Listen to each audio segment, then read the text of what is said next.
The audio commentary. It's a dying art form, but here at One Track Mind, I, your wonky yet affable host Ryan Luis Rodriguez, analyze film through the prism of these embryonic forms of podcasting, one audio commentary at a time.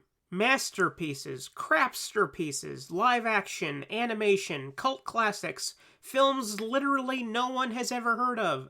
No track is too small, and no track is too big. Join me and my guests from the entertainment world as we keep these features alive every other Tuesday. Hey, who else is going to discuss Bill and Ted's Bogus Journey one week and Citizen Kane the next? Us, that's who. Sure, you have to put up with my voice, but there's a certain give and take in this industry. That's One Track Mind, part of the Someone's Favorite Productions family, and available wherever you get your podcasts.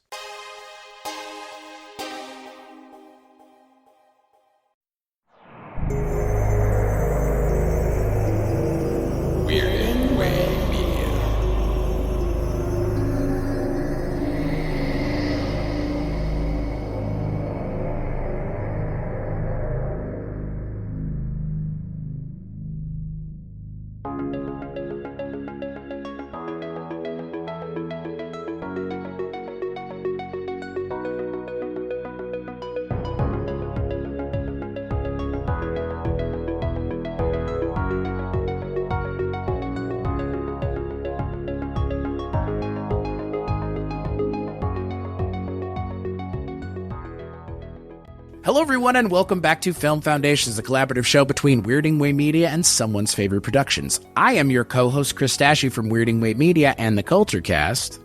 And I am Ryan Verrill from the Disconnected and Someone's Favorite Productions. On this show, we ask and answer 4 questions about a given topic that is surrounding either an actor, director, franchise, or microgenre. And if you clicked on this episode, you know that Meryl Streep is not a franchise or genre. So we must be talking about Meryl Streep, the actress, not Meryl Streep, the director. But on this show, it is our job to entice you to broaden your horizons on film, to encourage you to travel down film tangents and side roads.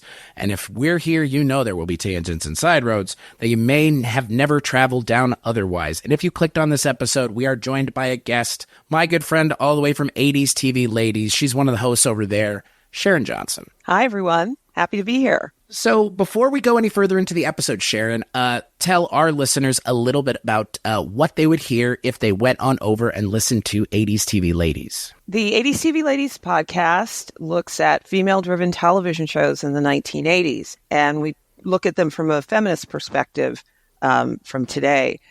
There are a lot of really unsung women, both in front of and behind the cameras from the 80s. And we've been having a great time, not just revisiting some of our favorite shows of that time, but also getting to know and getting to learn about a number of the women who were responsible for some of those shows. So we have guests. We have an ongoing series that's part of our podcast called 90s TV Babies, where we have a small group of folks that were born in the 90s and have them watch some episodes and then tell us what they think. And it's been a joy and just a lot of fun for all of us. You guys have been doing it for what, two years? Going on 2? Going on 3? Or is it 1 going on 2? 2 going on 3? 1 going on 2. We're our anniversary. We're at the end of our second season.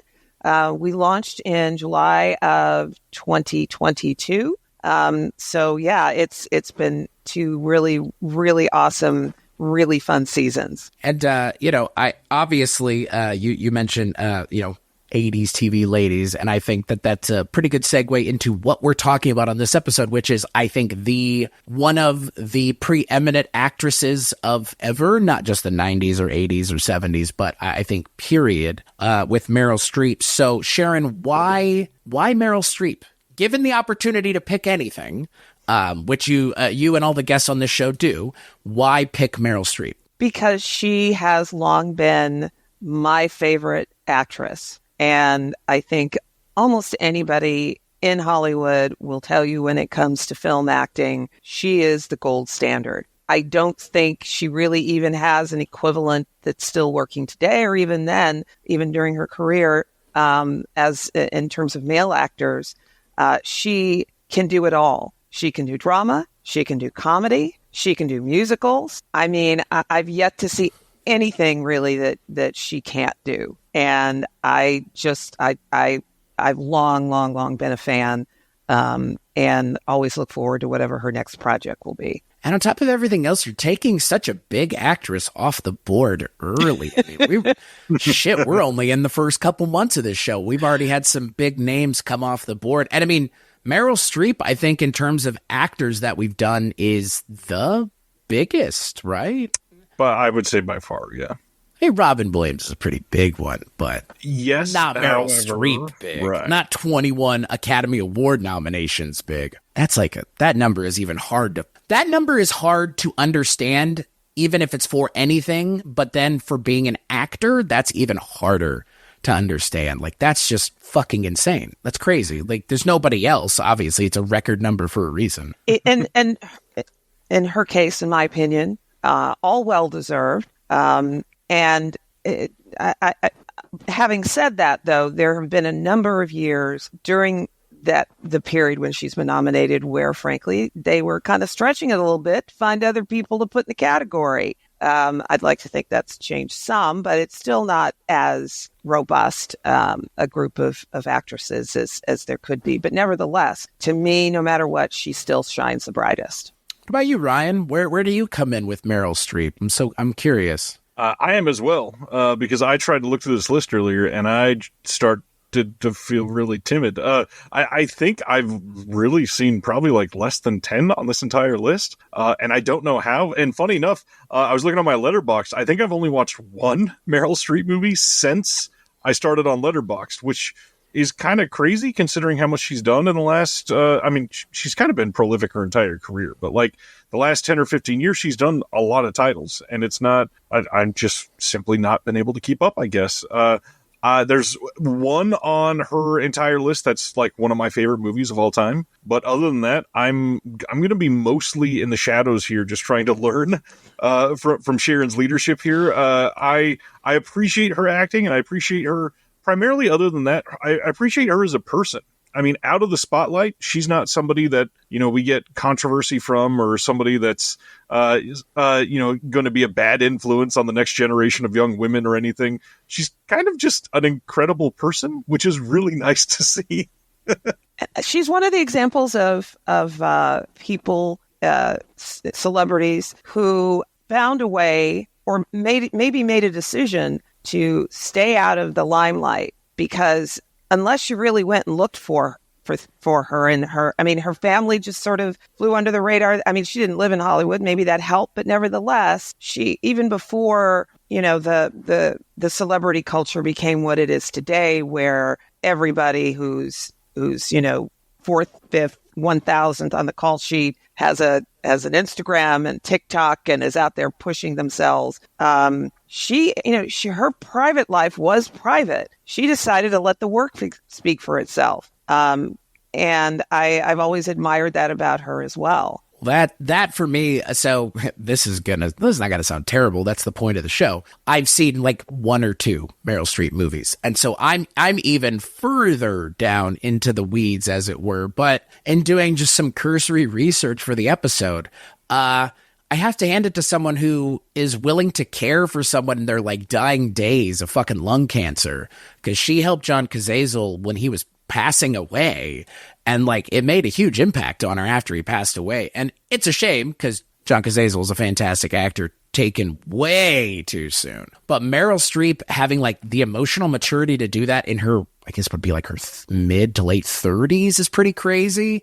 So I think she was younger than that. Okay, so yeah, it was set the 70s. So yeah, she was born in 49, I think. So yeah, I guess so. Yeah, it's crazy. I mean, I don't know. Like I said, I know how good of an arbiter she is for the field of acting, and in terms of being like the person in the entertainment industry to look up to. And there aren't enough of those people, at least not at her highest of high profiles. But I'm excited to see and hear kind of why the things that she's worked on are so important. Because I've seen some of the movies, and I understand that some of her movies are important, but I want to know the why. And before anyone asks, yes, one of the movies is Mamma Mia, and I hate myself.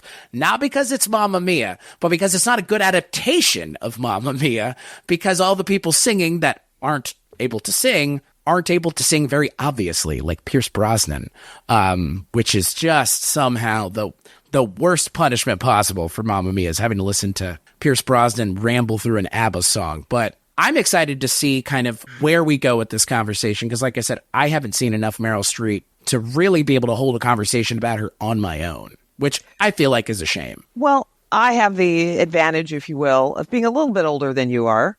I'm going to give myself a little bit of don't look it, but sure, Sharon. Sure. Yeah, but so I started with kind of her with the beginning of her career and forward, watching her, seeing her in movies. And admittedly, I haven't seen everything. But nevertheless, I've seen just about everything she's been in. And yeah, not every film is award winning. And there was a period where it seemed that she kind of stepped back a bit in her career to raise her 4 kids, and did work more sporadically.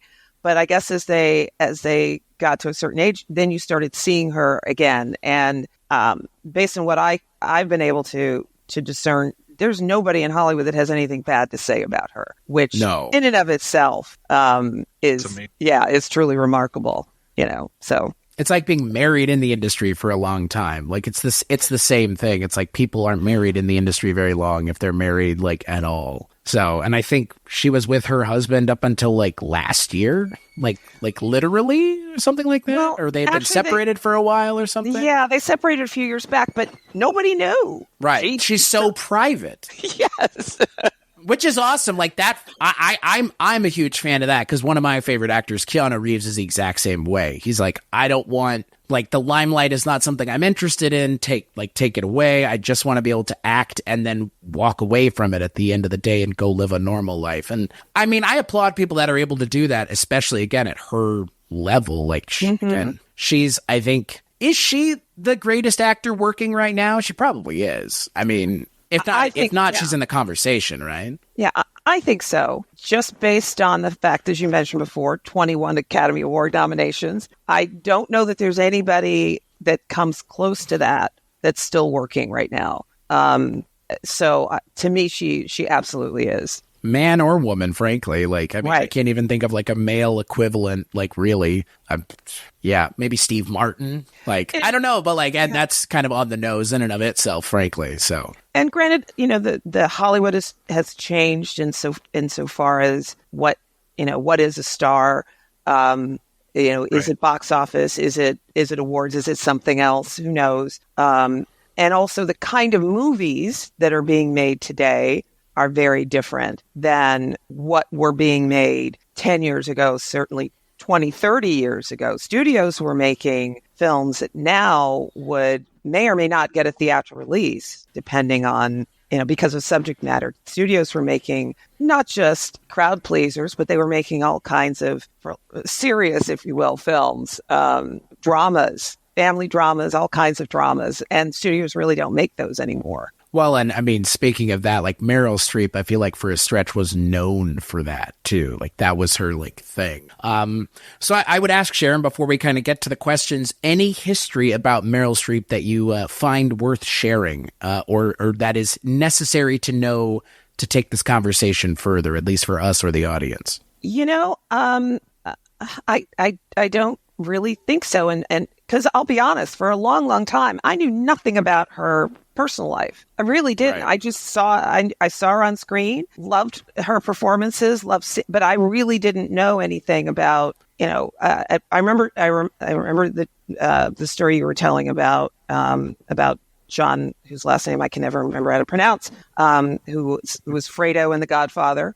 That was his last role, right. I believe. And then I remembered hearing at some point that she got married to her husband that she was married to for decades, the one she split from. But other than that, you really didn't know anything about her. I think, again, through her choice. So I don't know, other than the work. I don't really know that there's a lot that I feel like I can add to the conversation at least from a starting point. So we'll see as we go along, maybe. Well, and I think to your point, we really also haven't had someone that has been deeply private with their personal life, which makes some of this a little bit, I mean, like you said, the work speaks for itself, and her personal life spot on Wikipedia is very short in comparison to a whole lot of other people's that is very, very long, if not its own page with some people. Well, and that's the thing, like Meryl Streep having none of that is a good thing. I mean, it's all a lot of positives as far as I'm concerned, because again,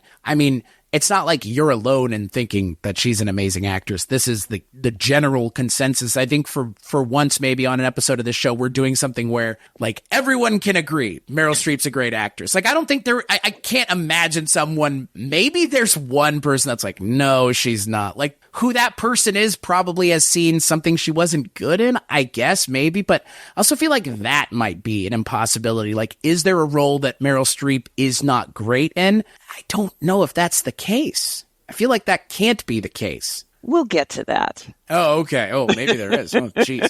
I'm speaking out of turn, as it were. No. I mean, as much as I love and admire her work, nobody's perfect. Certainly some were better than others. And admittedly, I have not seen every single solitary movie that she's been in.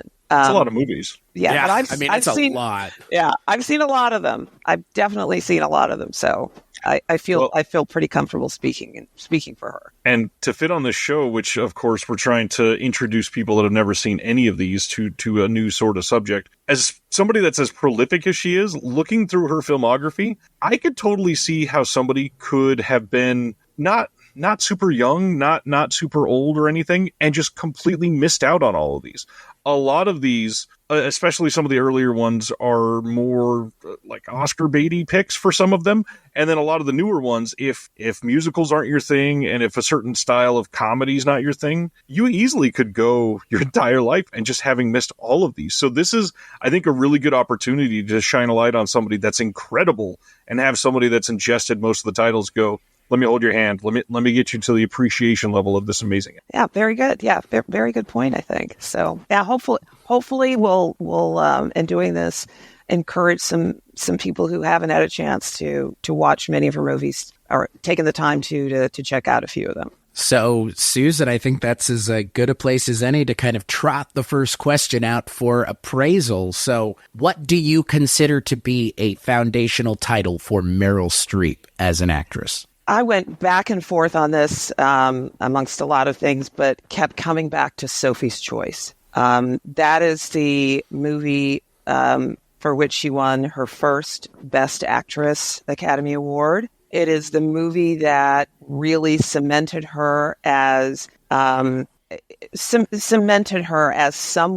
who could easily, or seemingly easily, I guess is a better way to say it, perform not just in English, but in speaking in English and excuse me, in other accents, as well as just speaking a whole other language and doing it just flawlessly. For those that don't know, Sophie's Choice is based upon a novel that was published in 1979 by William Styron, who also co-wrote the screenplay with Alan J. Pakula, who directed the movie. It also stars Kevin Kline, who plays her mentally ill lover, and Peter MacNicol, who plays their new neighbor who just moved to Brooklyn from the South. And in this movie, she plays a Polish woman who survived the Holocaust, and in it, she speaks English and German with a Polish accent. Both, I mean, the fact that she speaks Polish and of course English, but then she has to speak German with a Polish accent. So you can understand perhaps why it's just such an amazing performance. But it's also, I just don't even have enough good words to say about this movie. It is a drama. It's heartbreaking. It's luscious. It is one of my all-time favorite movies, and it's one that I remember leaving the theater and I couldn't get it out of my mind for weeks. I then went and read the book, which is also great. But I took me a long time to get her performance in that movie out of my head. And hopefully once you see it and the other folks that are listening to this see it, they'll understand why. Have you guys seen it?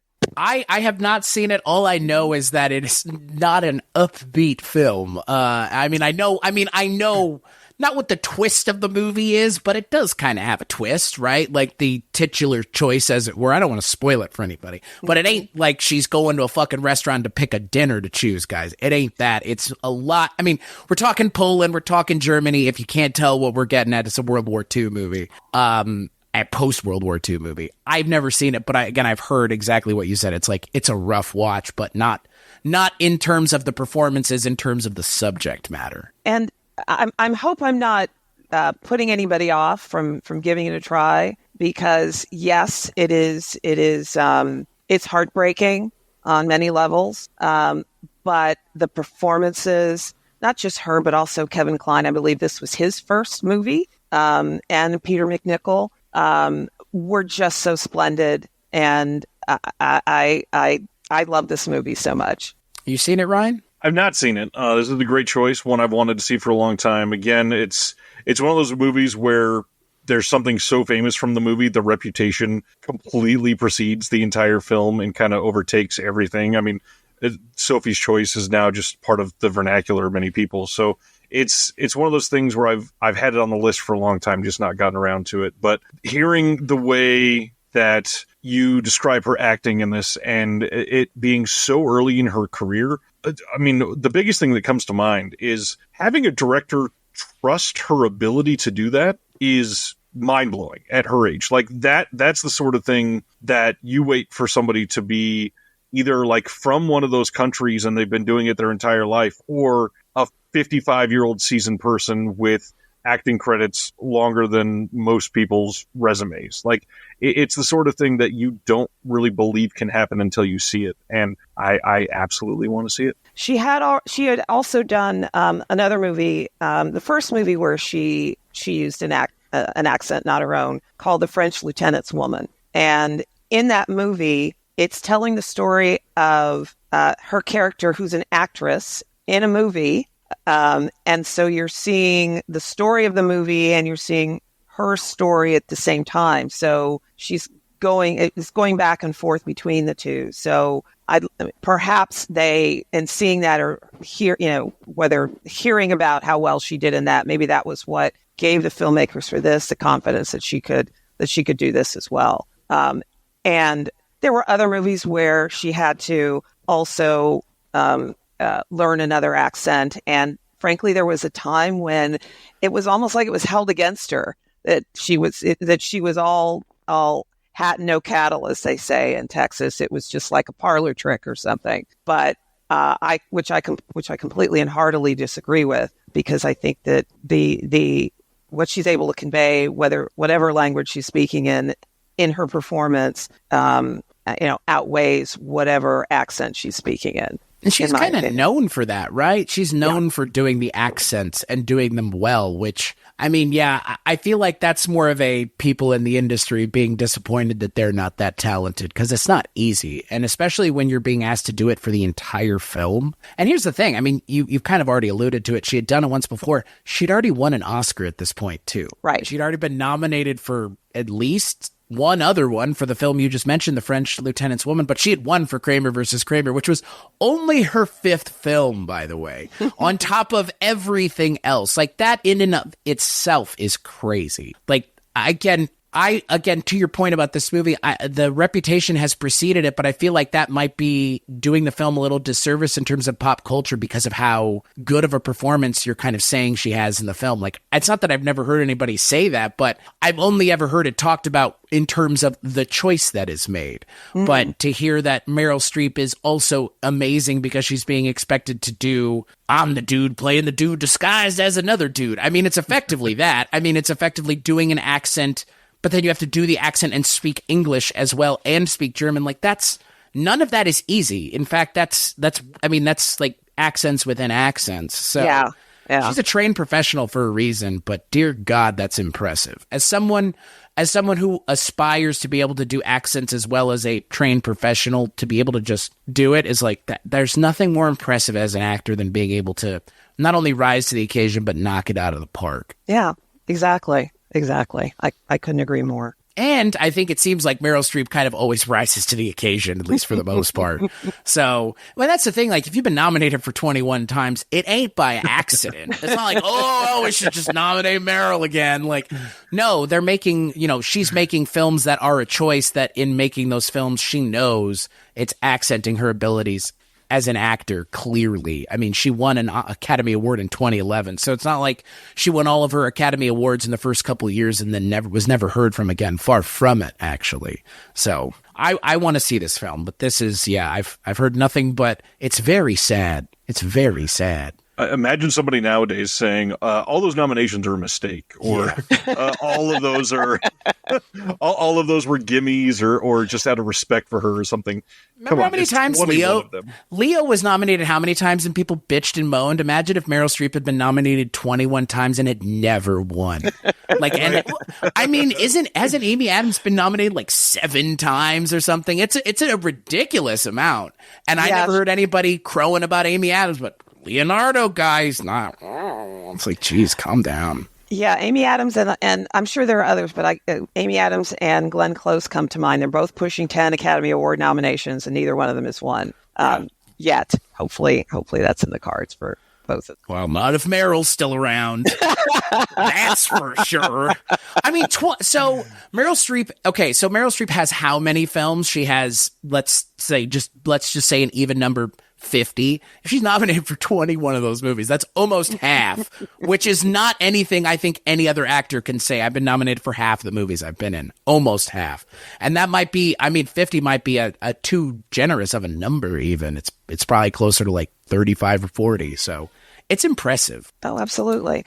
And again, it was a time when serious movies, but really good movies were being made by studios. And I would imagine that if you were running a studio back then, you wanted to get Meryl Streep in your movie. Back in the 80s and the 90s, and when she was still working as much as she was then, you wanted to get her in whatever movie you had, because her presence just sort of lifts things up for everybody, I think. If you guys want to hear something even more fucked, Meryl Streep worked and released a film once a year from 1977 until 1996. Yeah, which is fucking insane. I guess there was 1 year, 1980, where she didn't, but I guarantee you she's probably working. But once a year, every year for that long is insane. I mean, it's insane. It's actually insane, and more than likely nominated at least 4 or 5 times in that span. I've got to assume. I have to assume at this point.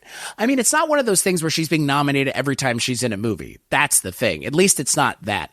Not that I'm saying that would matter, but I mean, there would be some people that might be like, well, if she's in everything, then she's always not. It's not the case. She's nominated like every other time, effectively. I just did a quick count. From 78 to 95, she has 10 nominations. Jesus. Good Lord. Good God. That's half. That's not even fair. Like, well, now that's for best and supporting. So that's because she had best and supporting nominations during that period. So. And I just did a count of her credits that are for film, and that includes documentary and voice acting, and she's only at 80. So even then, to get nominated for a quarter of those, that is crazy. Yeah. That is mind-blowing ratios there. Yeah, good for her. Like, for real, like there needs to be an actress like this working that sets the bar, sets the watermark as high as humanly possible, especially as early on as 79 or, 82. Because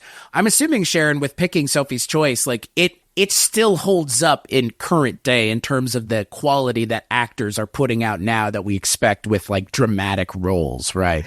I think it does. Even before this podcast came up, my participation here, I want to say sometime probably during the pandemic, I watched it again. I'm getting chills just thinking about it. It still holds up. It really absolutely holds up. I'll have to watch it then. Your recommendation holds a lot of water, as it were. Obviously, if you're on this show. Ryan, do you have an answer for this one? Do either one of us have an answer on this one? I do have one, and I hope I'm not stealing anybody's thunder on a future pick for anything, but I kind of want to list my favorite Meryl Streep role on here and really go deep into something that's very different from Sophie's Choice. And that's why I'm choosing it for this one, because I feel like it's approachable as an acting role to see how good she can be in something, but also as a comedy and as a slight body horror movie. And I think that gives it away for a lot of people. Gave it away for me. Death Becomes Her is one of my favorite movies of all time. And not only because of Meryl, even though she is a giant piece of this, but the entire cast chemistry in this, combined with the mind-blowing special effects for when it came out and the way that Zemeckis directs it. This movie is somehow unsung from a lot of people. I feel like still there's a lot of people that have never seen this, which I don't understand, considering Goldie Hawn, Bruce Willis, and that's more, but those are like the biggest parts of this puzzle. And the movie is kind of pitch perfect, like from start to finish. It is funny as hell the entire way. It's got some like homages to some old school horror in a couple scenes that I think people would adore. But I mean, Isabella Rossellini's in this, and she's great, and everything is just fun. And Meryl Streep's character is just so full of herself, and it's so perfect the way that she treats everybody around her. And funny enough, I think that is what elevates this role to be even better, because she's so obviously not like that. She is always humble, and the way that she acts in this movie is like, no, you actually have to perform to do what you're doing. And this is amazing. And ever since I was a kid, like, I didn't understand a lot of the nuance behind that, but watching it as an adult again so many times, this is one that not only holds up, I almost feel like it plays better in 2020 and beyond than it did in the mid-90s. I think back then it might have still been like a little bit ahead of its time, which was maybe slightly off-putting for some people. This movie's perfect for me. I will admit, I've seen it. I am not a horror fan, and this was kind of a bridge too far for me. I was very squigged out by the whole thing, and but I listening to you, I feel like I really need to watch it again. That I'm now at a point where I can probably appreciate it more. Especially as I didn't really know what I was getting myself into when I saw it. So. And I feel like for me, because we mentioned it a couple times when we did the Tales from the Crypt podcast, it's like such Tales from the Crypt adjacent, given who directed it and given the time that it's coming out, because it's coming out right in the like third season of Tales from the Crypt, which is produced by Zemeckis and a handful of other people. I always look at Death Becomes Her as like the best Tales from the Crypt movie that doesn't have the Tales from the Crypt name attached to it, because it really is, like, in terms of like what it's going for. Yeah, what a good pick, Ryan. What a great pick, even. It feels like a comedic take on Frankenstein in a lot of the scenes, and I don't know. To me, and granted, I'm much more versed in horror than some others, but to me, like, it barely even comes across as scary, and I think that's why for people even willing to dip their toe in, I feel like this is a really great first title, because she's crossing so many genres, and it's a damn fun. You have to understand from a horror standpoint. When I was 13, I think, I was probably about 13, and some friends dragged me to a vampire movie, Count Yorga Vampire. Nice. The lights go down, the movie starts, the music is playing, I got up and I left. So that's where I'm coming from with all of this. When I was 8, my parents really stupidly showed me Halloween. And when it was over, my dad tried to pay me $5 to go touch the fence in our backyard. And I said, hell no. And I went to bed. Oh, that's great. No, but I think I might be ready. I think I might be ready to watch it. So I thought I didn't have an answer here, but I will say, in terms of the things that I've seen and the things that I like her in that I've seen, and in terms of also it being something that anyone listening to this show would go, you picked that, dude? Well, there's a couple things. I don't talk about it frequently. I don't know why, but I like to cook quite a bit. I read a lot of cookbooks. I do a lot of cooking. And this is very far, speaking of Amy Adams, this is very far from the kind of movie I would watch, not because it's a chick flick, but because it's a biopic. And biopics just, they're not my thing. So, that being said, I think Julie and Julia is a perfectly quaint little film that is, I don't know, it's definitely of a time and of a place, and they've kind of gone back to the Julia Child well recently, again, whatever, fine. I kind of thought that this was as far as we needed to go, but Julie and Julia, I think for me, is a good pick because it's further down the road than both of y'all's. So it's, again, to both of your points, showing the longevity of her career, but also, it's kind of the same, kind of different. It's based off of an adaptation of something, but she's playing a real person, which I wouldn't say she's doing a Julia Child impersonation. She's doing a Julia Child evocation. She's evoking the character of Julia Child. She's not doing a kind of cheap imitation with the, none of that shit. There's none of it. She actually nails it in a way that you have to respect because, again, when given the opportunity to do an accent, so many of us who go down the road of impersonation or doing accents tend to overdo it. I mean, that's part of it. I mean, Ryan and I could go back and forth doing Arnold Schwarzenegger, just amping it up one notch every time. But that's kind of where a lot of people take it. So to see her kind of bring it back from that edge and turn it into like a real person as opposed to this like caricature of Julia Child, I think speaks to her ability as an actor to really ground it in reality. Because it's also like it's a weird movie. It's a biopic, but it isn't. But it's about two women, but it isn't really. Like it's kind of a weird in-between movie, but I don't know. It's fun. I wanted to say it's complicated just to be cheeky, but I saw It's Complicated in theaters. No shit. So, I mean, that's not a great movie, but Julia and Julia is. Yeah, I don't know. That was my pick. Again, having had very little exposure, but more of it being contemporary exposure. Like I mentioned, Mamma Mia, not making this first question. I was waiting for you and all of that to go, hello. I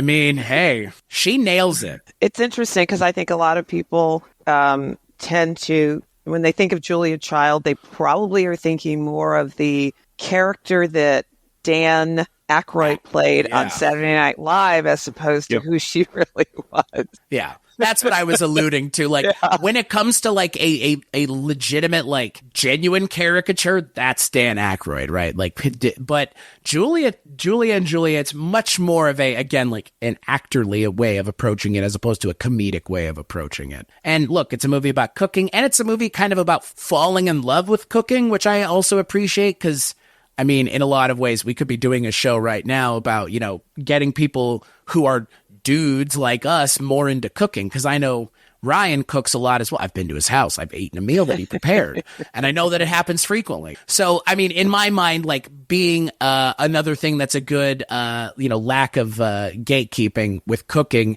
Julia and Julia might inspire you to take up some cooking. I mean, I wouldn't necessarily go start with her book if you've never done anything, but hey, that's not me, folks. But yeah, that's my answer. Not as fun as your answer, Ryan, and definitely not as serious as your answer, Sharon. But I think a good kind of counterpoint to the three, as it were. Mm-hmm.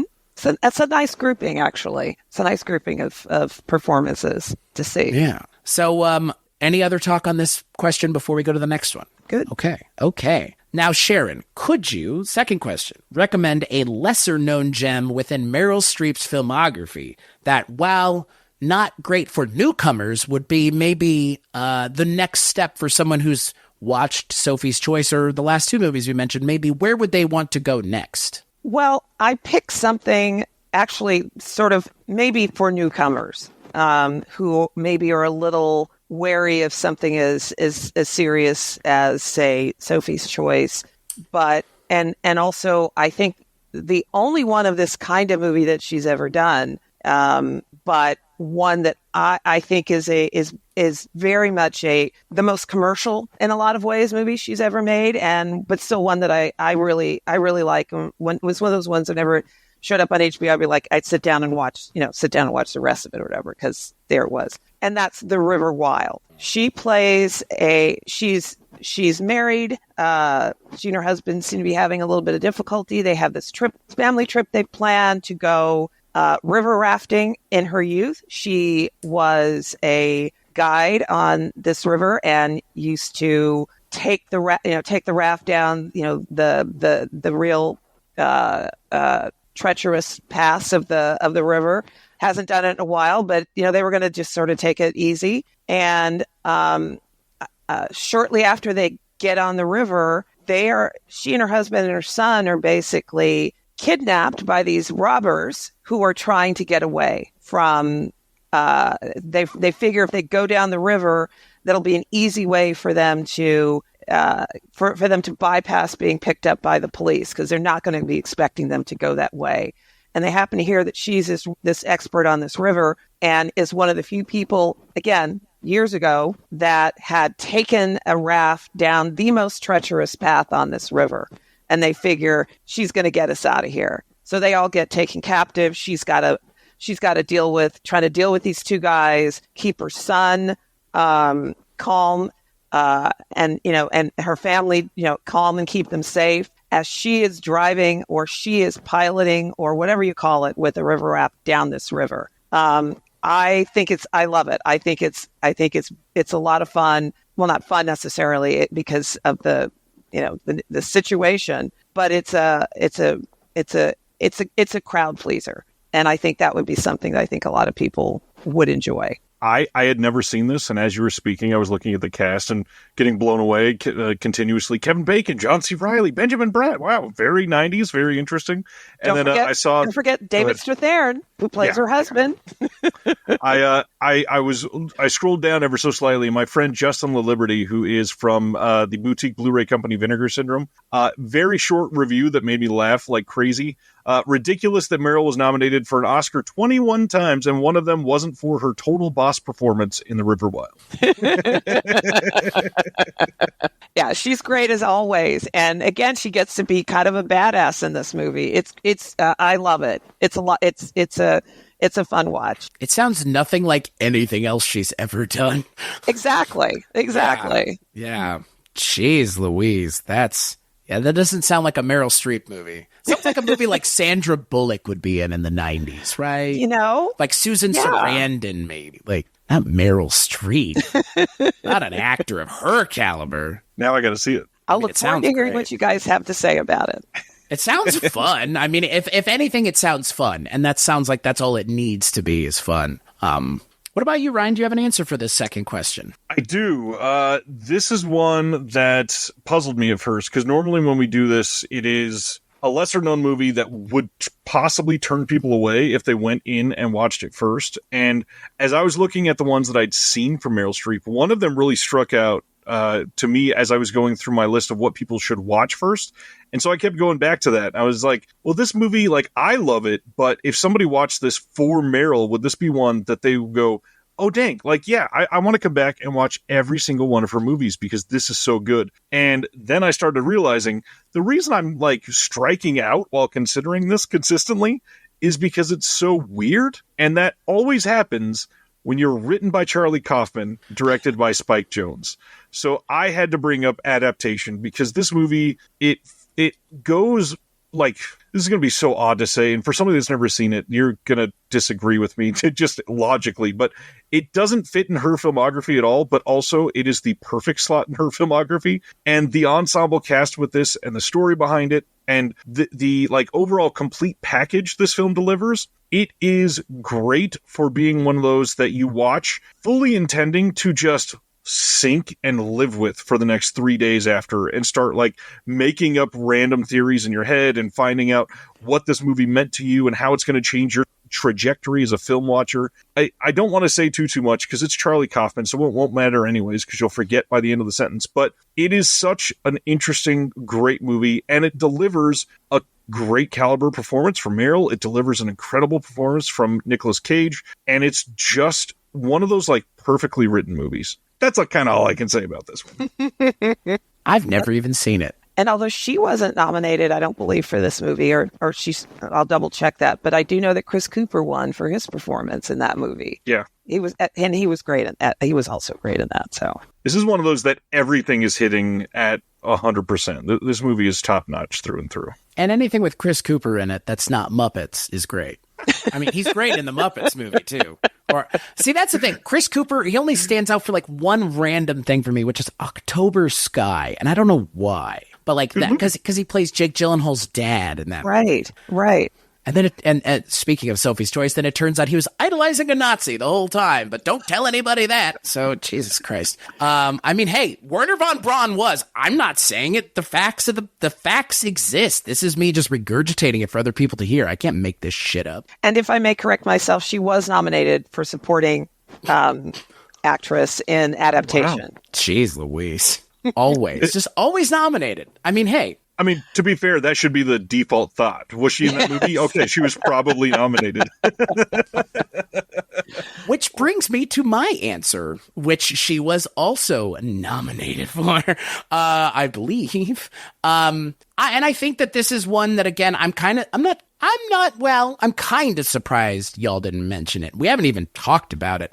Sharon, you and I just spoke about a movie that one of the other two leads in this movie is in very prominently, but not the titular character, at least the one that's mentioned in the title. I'm talking about 2006's The Devil Wears Prada, which, like, I am shocked nobody has mentioned up to this point, and that it took me mentioning it. What a wild-ass movie. I figured that would definitely come up, but I wanted to highlight River Wild because I figured most people have never heard of it, let alone have never seen it. That's a fair. lot of people have seen Devil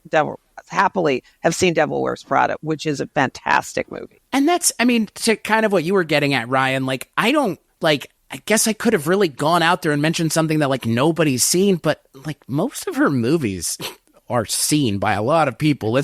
There's not a lot, like, even River Wild made money, was well received by clearly more than just one or two people. So it's not like we're really having to, like, dig really hard to be like, well, this is a movie that, like, 5 less people saw than the other one. And hey, Devil Wears Prada, nominated for Best Actress. So there you go. Once again, in keeping with the theme here. Let's talk about that underrated gem, The Deer Hunter, or something. Yeah, right, exactly. Like, it's like at some point, some of the people we talk about, it's like, it's not really a lesser known movie as more as just like, it's just another one of their movies. Because when you're putting in as much quality work as Meryl Streep has, yeah, I mean, and on top of everything else, didn't really work in TV up until like hardcore didn't work on TV until 2019 with Big Little Lies. I think she'd kind of done some like miniseries work and other stuff, but she was like a main cast member on Big Little Lies on top of everything else. Yeah, Meryl's, yeah, it's like, what do we say here? Like, Meryl Streep, she's been in like everything and she's ever present.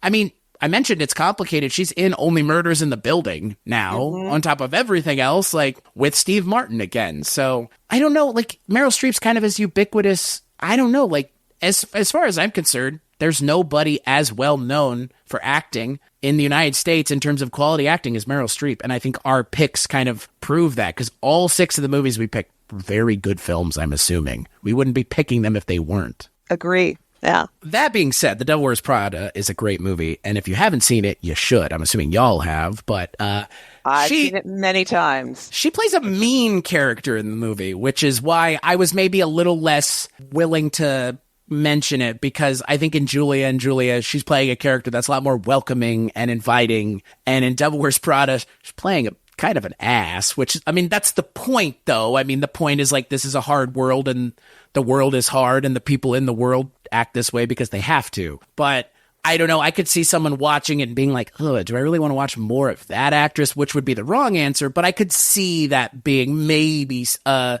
place someone could get to. I don't think that would be the case. But, you know, I think it also has a great cast. It's well directed, has Anne Hathaway in it, has Emily Blunt in it. So, you know, I mean, and speaking of cooking, and it has world-renowned chef Stanley Tucci in it, who's known for all of his Italian food now, apparently.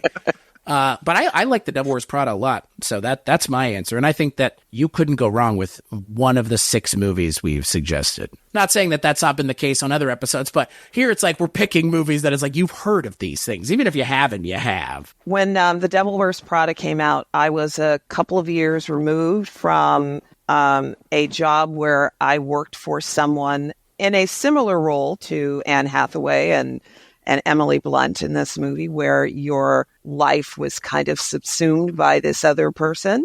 And I'm very happy it came out after I had decompressed and gotten to a place where I could enjoy it, because there were so many things in this movie where I found myself thinking, I kind of been there, done that. And if it had come out when I was still in the middle of it, I know that I probably would have run screaming out of the theater. So, but I'll also, having said that, I also, to me, the brilliance of this movie is, yes, Miranda is a piece of work, and the way that she treats her assistants is not something that most of us would expect to put up with. But nevertheless, not only is she great at her job, but through the writing and through Meryl Streep's performance, you get to a place, at least I did, where you have an appreciation for what she sacrificed, how hard she worked, what she had to do to get to where she was and to stay where she was. So I had very empathetic feelings for her, although I was very happy not to be working for somebody like that anymore. I haven't watched it since I worked for someone like that, so maybe my opinion on the movie would be a little different. But to your point, I mean, people like that get to that point because of the way that they are and the motivation, the self-motivation that they have. And also, again, the self-awareness. Because, I think, is it in the movie, she goes like 1 million people would kill for this job. And it's like, that's at the back of your fucking mind all the time. And like that comes through in the performance. Again, she's mean, but she's mean to a point, for a reason, to get the work done, because she's seen it all and done it all. And, there's nothing that can rattle an ENTJ like her, because that's clearly what she is. And we're talking personality types. But yeah, I enjoy the movie, but it's a little bit of a tough watch. She's not necessarily, the nicest, but that's okay. Sometimes getting to see an actor fully embrace the villain is never a bad thing. And sometimes we get the best performances of an actor's career when they embrace the villain. So I like this movie a lot, but I mean, again, I'm more excited to watch the movies y'all mentioned than the thing that I've already seen 1 million times. And Anne Hathaway's in it. Mention that again. Princess Diaries' own Anne. There you go. Yeah, that's right.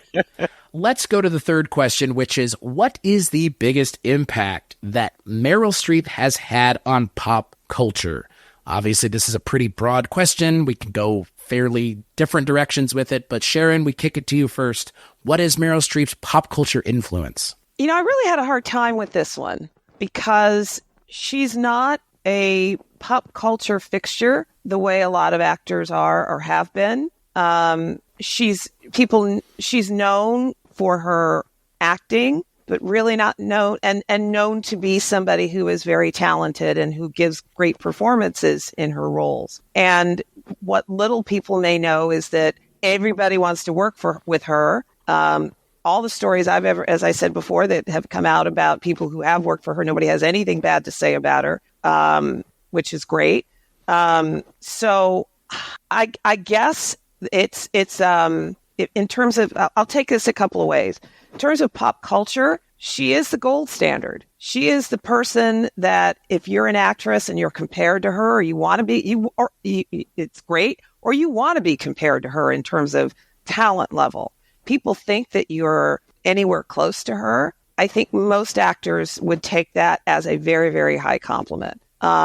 So I think from a pop culture standpoint, I that's kind of where I come from with it. But there are two of her recent movies that actually we've already talked about that to me really are the ones that have most sort of punctured the and through the pop culture world into the point where people kind of still talk about those films. And one is Devil Wears Prada. I think that is that's probably one of her movies that today most people are aware of and have seen, as well as Mamma Mia, because of the stage show and because of the music. Now, Mamma Mia is not necessarily always first thought of perhaps as a Meryl Streep movie, but if you've seen the movie, you've seen her in it. You've heard her singing in it. And maybe some people were surprised to find that she has a great voice, that she absolutely can sing, as she's exhibited in some other films as well. But and as far as Devil Wears Prada is concerned,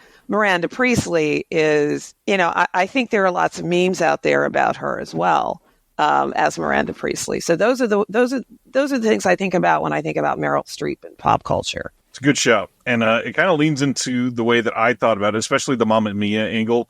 When we talk about Meryl Streep, and a lot of us aren't fortunate enough to have seen much of these amazing actors' stage work, but she's somebody that's done quite a bit on stage as well. And the way that I leaned into this is I feel like she has done more than many others to kind of keep the passion for musicals alive, which is not easy to do in a world where we are actively trying to hide that certain movies are musicals in their promotion. And so I mean, she's done like at least 10 or 12 movies where she's actively sang in those movies. And then not to mention lots of passes on stage. But in your body of work, when you've only done 80 or so films, and if you take out voice work and documentary work, she's at like 70, 73, something like that.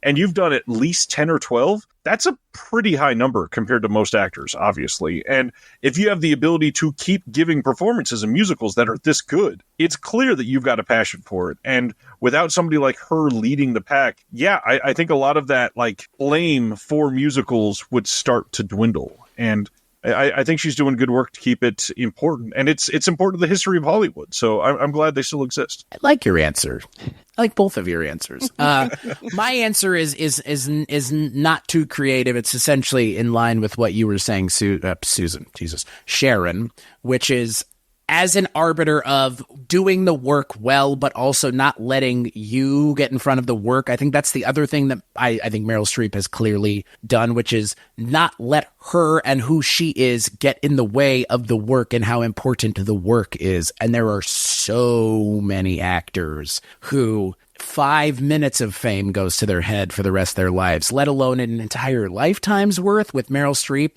And again, best we can tell, not nary a bad word has been spoken about Meryl Streep. And if it is, it's probably someone who lost one of those 21 Academy Award nominations to her, or the 3 wins that she got. I mean, those are the only people that are speaking bad about Meryl Streep, because like, God damn it, she made another movie this year. What the fuck am I going to do? I mean, you've got to think.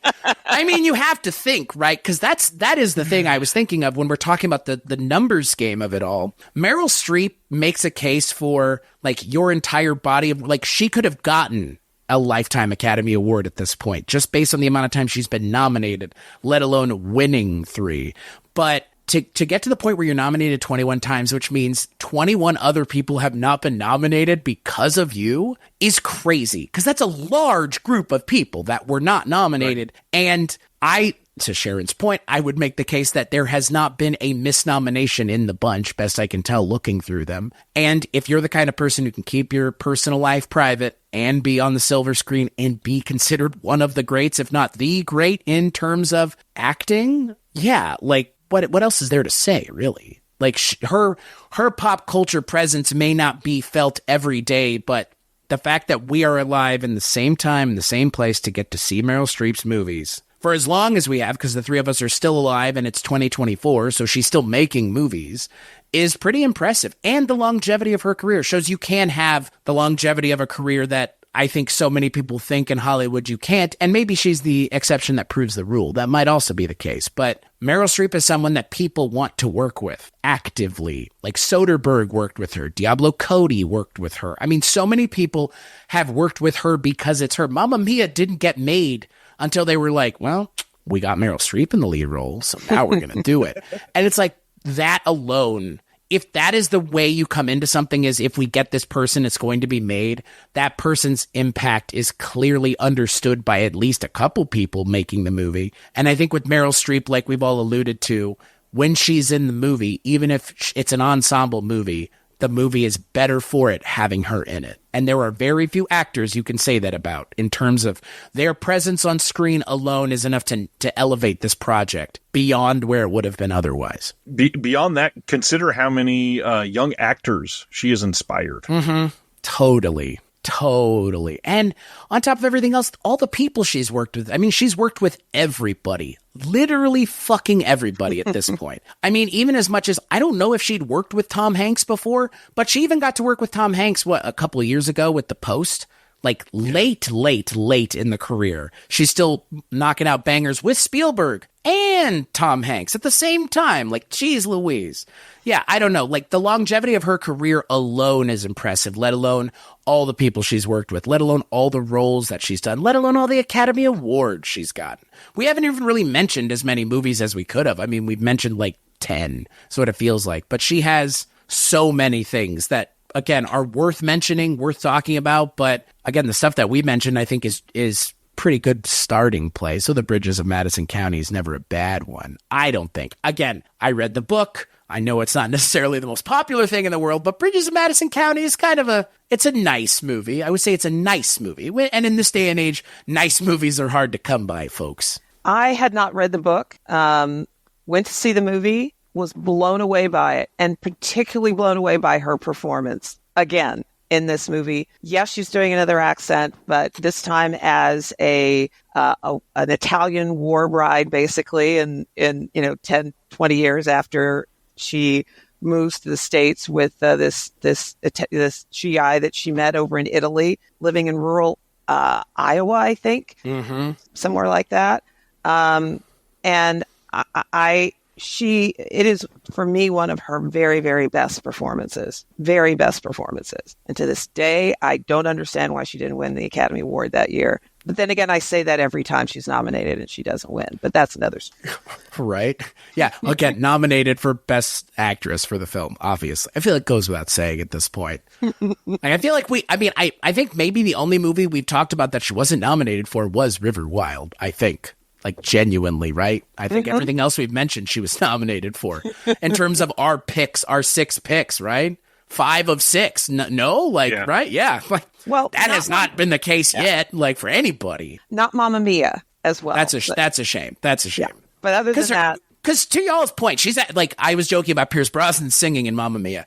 His singing's not great, but if you told me Meryl Streep was from Broadway, I'd be like, yeah, sure. Be like, if you don't tell me who that person is and are they a trained actor or singer, she does a good enough job that she can pass for being a trained singer, which is in and of itself impressive. That's the other thing. People like Meryl Streep don't really exist anymore, like multiple threat actors that do the stage, that do the screen, that do the singing. And even in her case, in Mamma Mia, the choreography. I know she's not doing it the way Indian actors in so many of their movies do, but the fact that you're even willing to think about it and do it is a lot. Look, is it disappointing we've never had Meryl Streep in a, quote, horror movie, unquote? Yes, for a number of reasons. But to the pick of Ryan's, I think that's the closest we'll get ever, probably.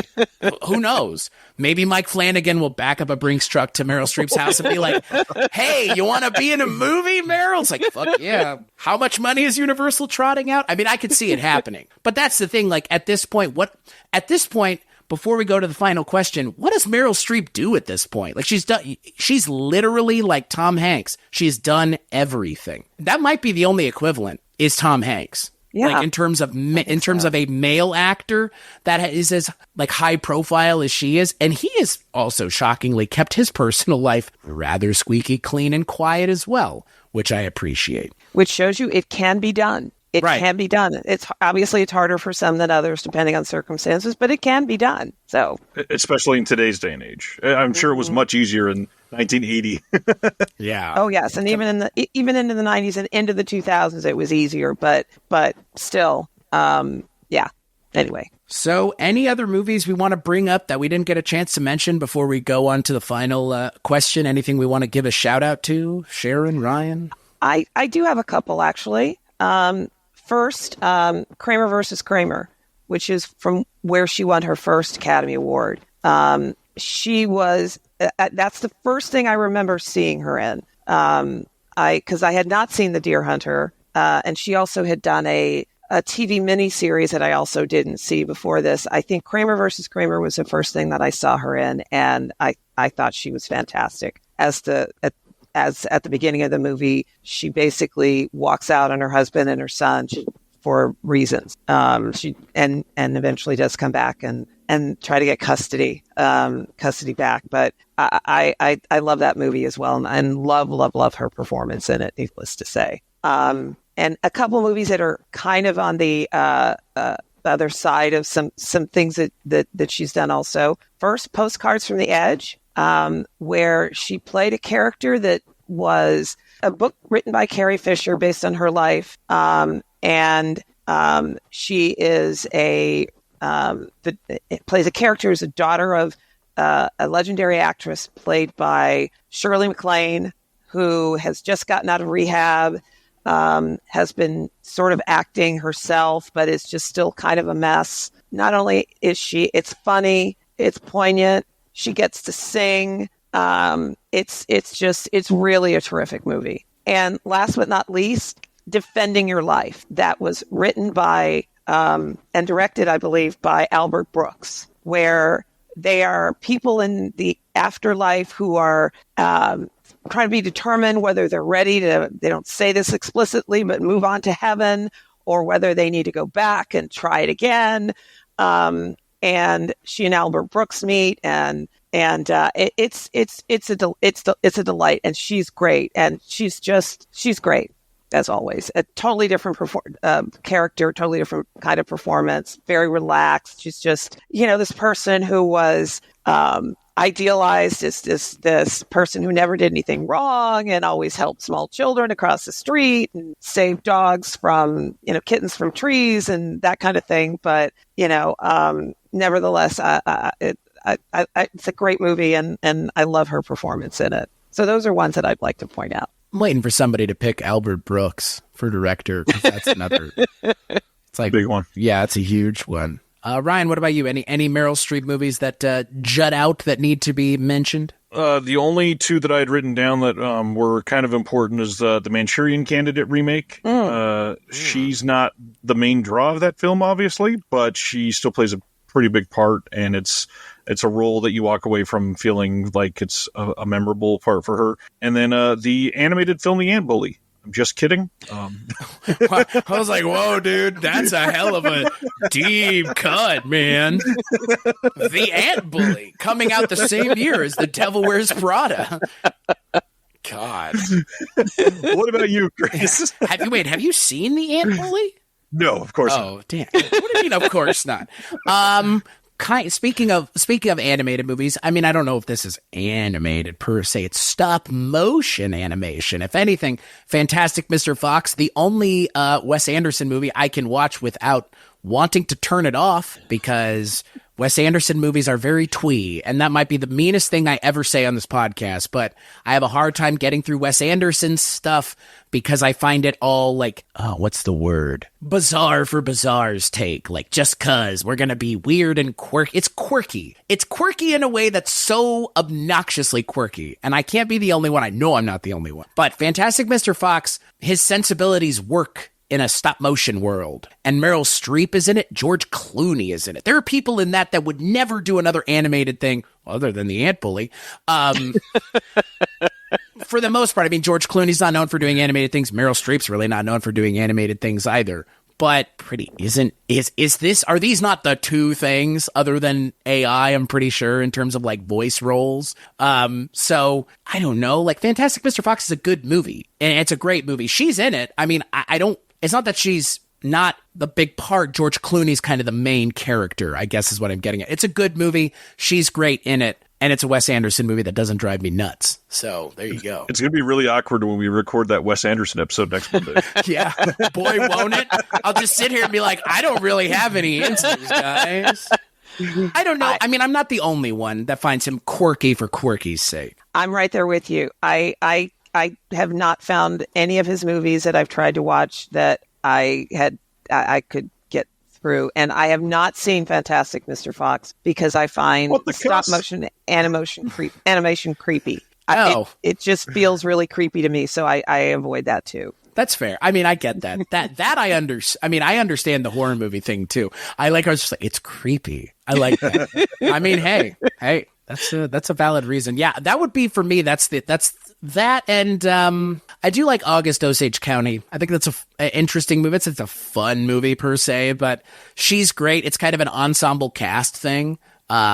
She's great in that as well. So yeah, I mean, again, like it's hard to not just look at her list and like start talking about everything you've seen her in or things you want to watch her in.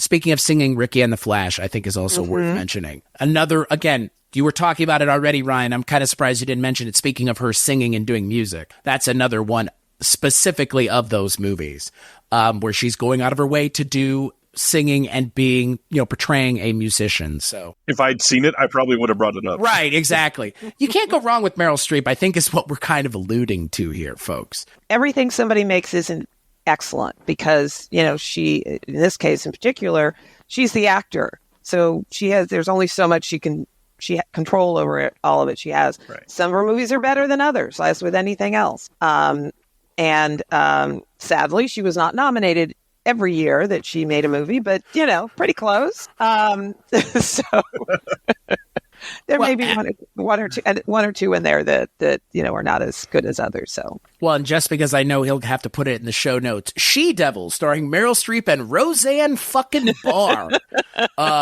That's a movie I'd like to watch just based on who's in it. and I mean, Ed Begley Jr. and Meryl Streep and Roseanne Barr. I mean, sign me up, I think. Yeah. Meryl Streep's got to even out the Roseanne Barr of it all, I hope. Maybe not. Who knows? I did see that one, and honestly, I don't really remember anything about it. Maybe she doesn't. This poster is atrocious. I know the poster's too much, isn't it? The poster's hilarious. Like Roseanne Barr going on the side of Meryl Streep is just like trying to choke her, I guess, is just, boy, 1989 called and they want their fucking poster designed back. To show how much it's a product of its time. One of the actors listed on Letterboxd is Sally Jesse Raphael. Oh Wow. my gosh! Wow, Good Lord. I had forgotten about all of that. Wow. Yeah, she didn't really make it too far out of the mid 90s, thankfully. So let's go on to our final question. What is a cinematic bridge to Meryl Streep? So if someone else liked this thing, they might also like Meryl Streep. Where do you come down on this one, Sharon? I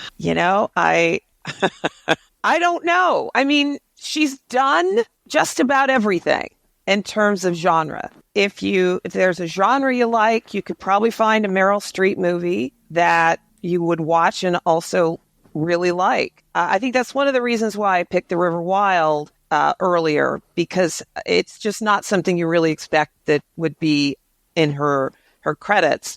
But she, it is, and I think that's something that's important to know. Is she's not just doing accents and being really serious. But do I have a way to a cinematic bridge? Honestly, I'm not sure. Maybe you should swing back around to me after you guys have spoken. All right, Ryan. So I'll put you on the spot then. Same question. Do you have an answer? Sorry.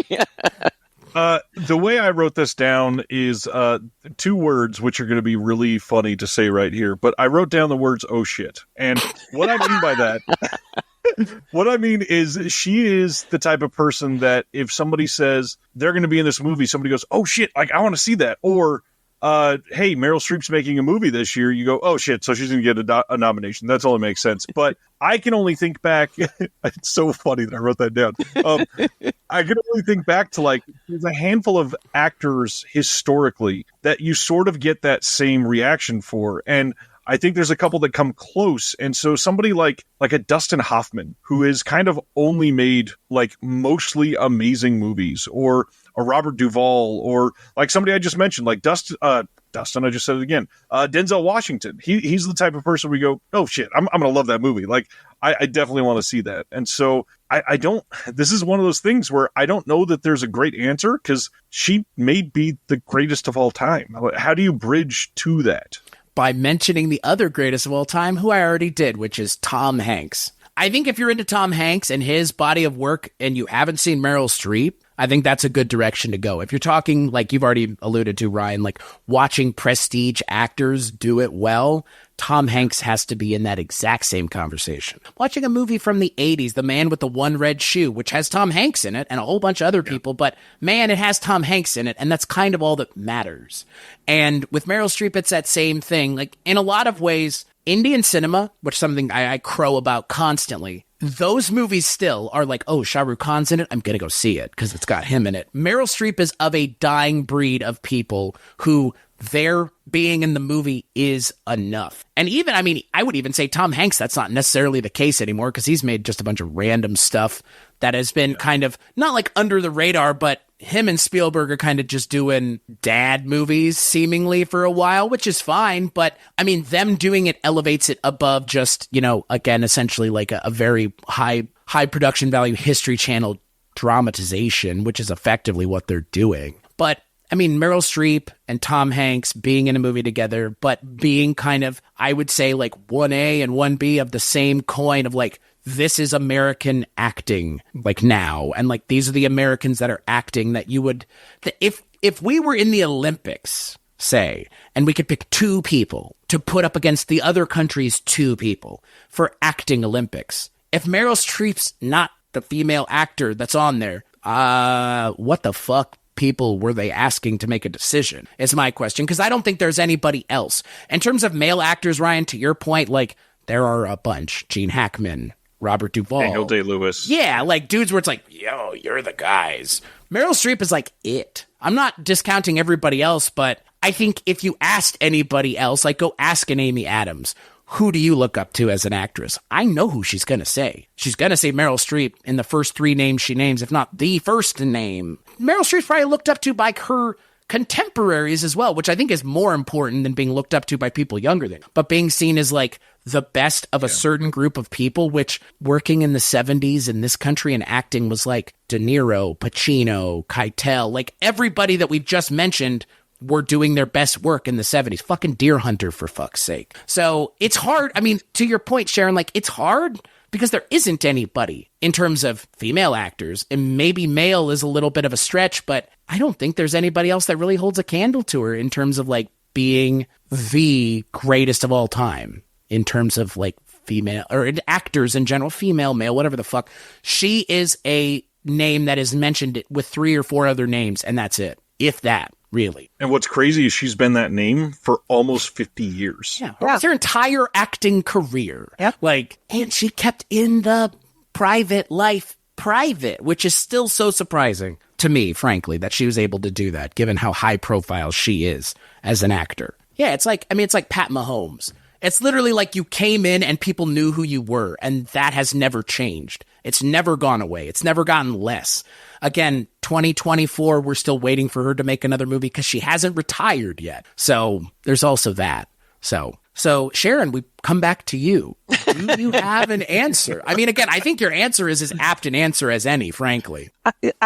One of the things that often happens when somebody is as good as she is at what they do, there's a little bit of a backlash, perhaps, that, oh, you know, they're not that good, or everything she does or everything they do is, you know, always too highfalutin. It doesn't come down to earth. And, you know, I'm not saying this correctly, but we as human beings tend to like to knock down the people that we put up on pedestals sometimes. And she has suffered from that a little bit too. She has also been, despite the number of films that she's made over her careers and the number of great performances that she's given, it's hard to say that she hasn't been given her due, but most of the movies that she's made are not real blockbusters. They're not the movies that you're going to find necessarily, with few exceptions, at the top of the box office that used to exist before the pandemic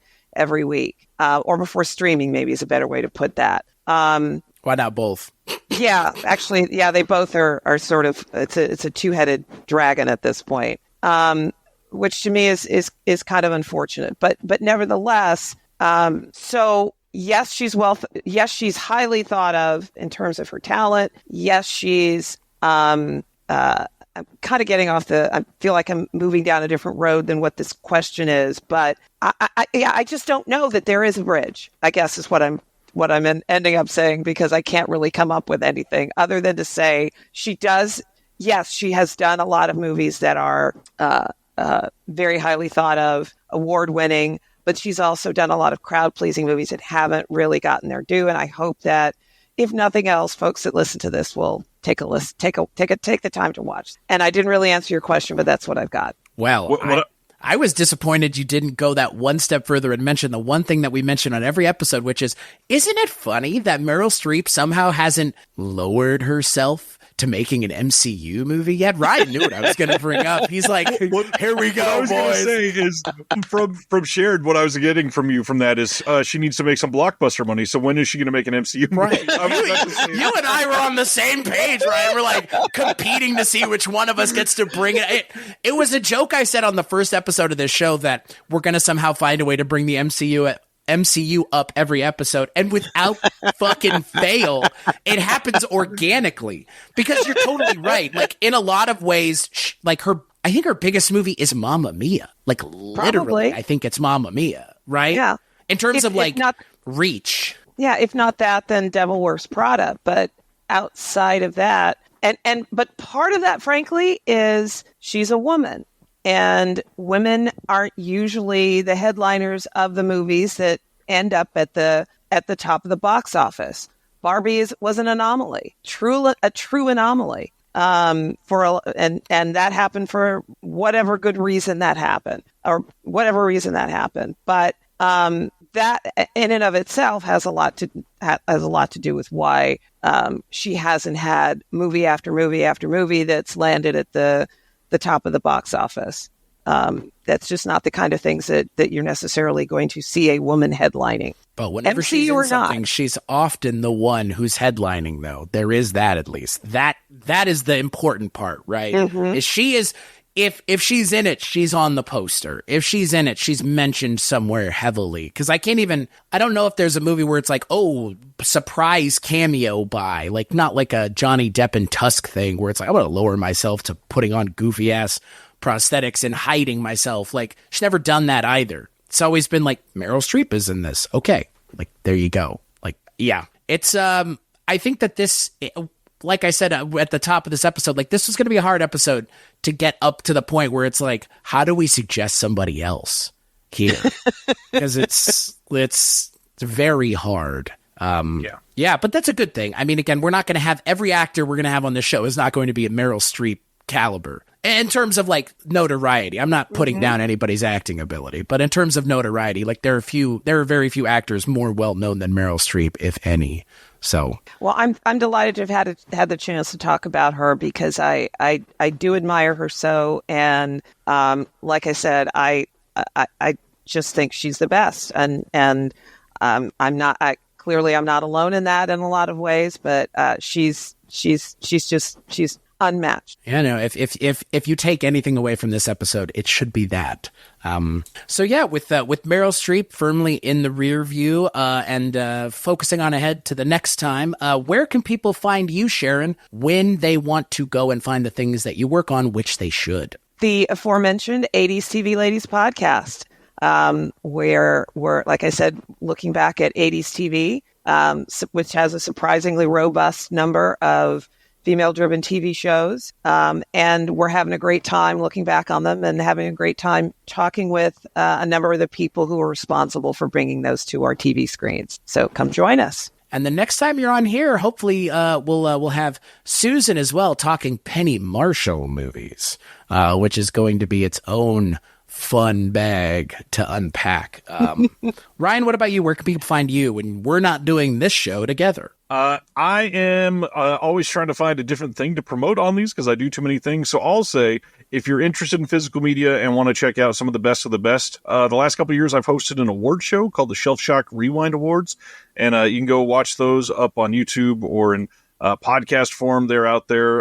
It's a really great time, and a lot of these boutique labels get behind them. And we've got people coming on to accept their awards and just give some attention to people that do a lot of hard work that never get recognized.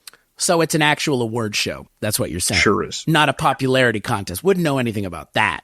But if something like that were to exist, that might be the way it's done by other people. No shots being taken at anyone in particular.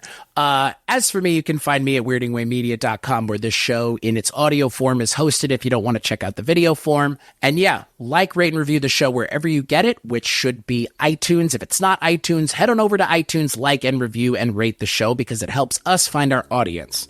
Sharon, thank you so much for joining us. This has been fantastic. Thank you so much for having me. And as always, we hope you check out our next episode and that you continue to push the boundaries of your interests in film, and we hope that we've helped you in doing that.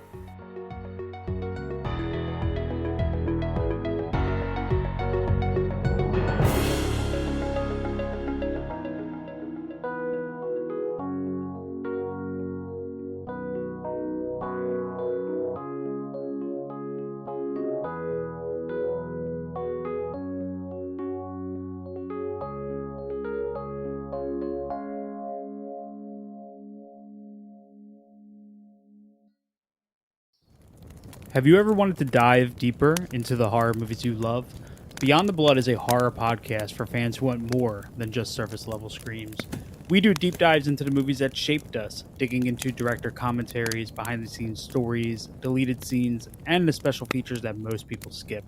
Each episode is a love letter to the genre. We break down how these films were made, the creative risks that paid off or didn't, and the lasting impact they've had on the genre as a whole. From 70s slashers to modern nightmares, we celebrate the craft, chaos, and characters that keep us coming back. If you're the kind of fan who rewatches movies with the commentary on, or you simply grew up in the video store horror aisle, the Beyond the Blood podcast was made for you. New episodes every single week. Subscribe, and let's dig deep. Welcome to the Beyond the Blood podcast.